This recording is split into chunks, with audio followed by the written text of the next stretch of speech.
Welcome to my capstone portfolio. My name is Tyler Bonilla, and today I'll be guiding you through my work. This website brings together my hands-on experience with programs like Neighborhood House and LETI, my major coursework, and the areas of personal significance that have shaped the educator I am becoming and the teacher I aspire to be.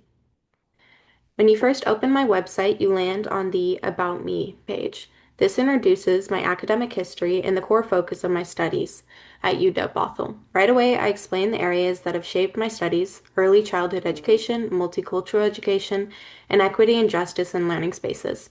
I also mention where I'm headed next academically because at this point I am actively applying to master's programs in elementary education.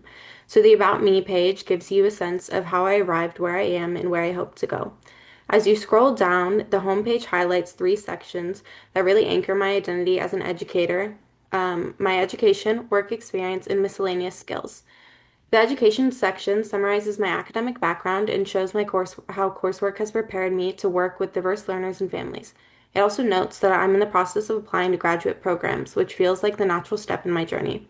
The work experience section pulls together all the different environments where I've worked with kids. This includes my time at LETI and Neighborhood House and working in after-school programs. All of these experiences have taught me different aspects of child development, communication, and building trust.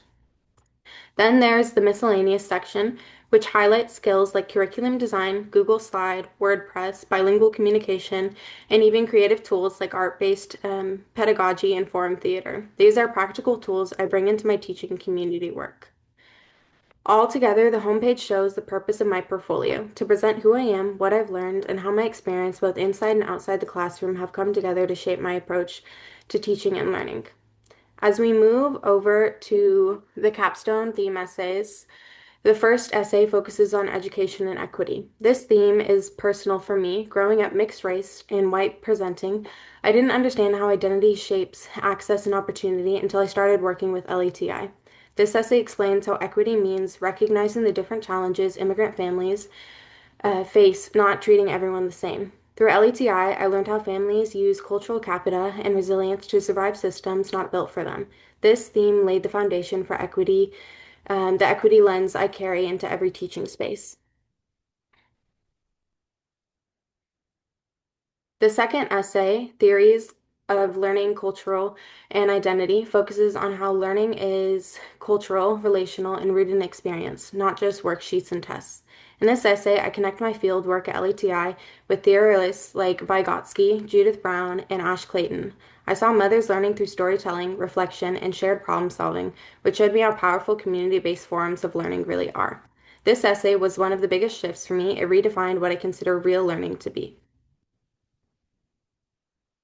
The next theme essay I highlight is teaching and learning in a multicultural society. My coursework helps me to understand how identity, race, power, and curriculum shape every classroom. Through my classes, I realize multicultural education is not just about celebrating holidays, it's about questioning whose knowledge is centered. At LETI, this became real, learning through storytelling, bilingualism, and shared parenting knowledge. This theme influenced how I design lessons and how I create spaces where families feel their culture is valued, not hidden. The fourth essay, Research and Educational Knowledge, focuses on how I learned to see myself as a teacher slash researcher. In BEDCU 300, I realized that research isn't limited to academic journals. It includes observing, journaling, documenting student growth, analyzing patterns, and reflecting on my instructional choices. Through this essay, I finally understood that the work that I've done, lesson planning, journaling, field notes, is legitimate inquiry. It helped me to take my voice more seriously. My final theme essay, Personal Significance, centers on the concept that ties everything together for me: belonging. In this essay, I explained how belonging is not just a feeling, it's a precondition for learning. This came alive in my fieldwork, where I saw toddlers thrive only when they felt safe, and where mothers became powerful learners when their stories and languages were honored. This essay also addresses my biggest challenge, imposter syndrome. Navigating my white presenting identity and learning to listen before acting is it's the most personal, honest part of my portfolio. My archive artifacts highlight two major pieces of work. The first is my Triple C toddler curriculum, and the second is my word cloud project. The applied experience section on my slide includes weekly reflections from where I supported toddlers during my sensory play, naps, outdoor time, and early learning activities. But my applied experience extends beyond LETI. I've worked with children through neighborhood house, nannying, and after-school programs. These experiences have taught me adaptability, relational teaching, and how to support children at different developmental stages. They also shape many of my insights that appear across my 5 essays. Across my essays and experience, I've grown the most in my ability to reflect, listen deeply, and understand how culture and identity shape learning. My challenges, especially imposter syndrome and navigating institutions, have taught me to advocate more confidently for cultural responsive practices. Next, I plan to pursue a master's degree in elementary education and continue working in my early childhood and community-based programs. My long-term goal is to create learning environments where multicultural families feel seen, included, and valued. Thank you for walking through my portfolio with me. This site represents not just my assignments, but the person and educator I am becoming.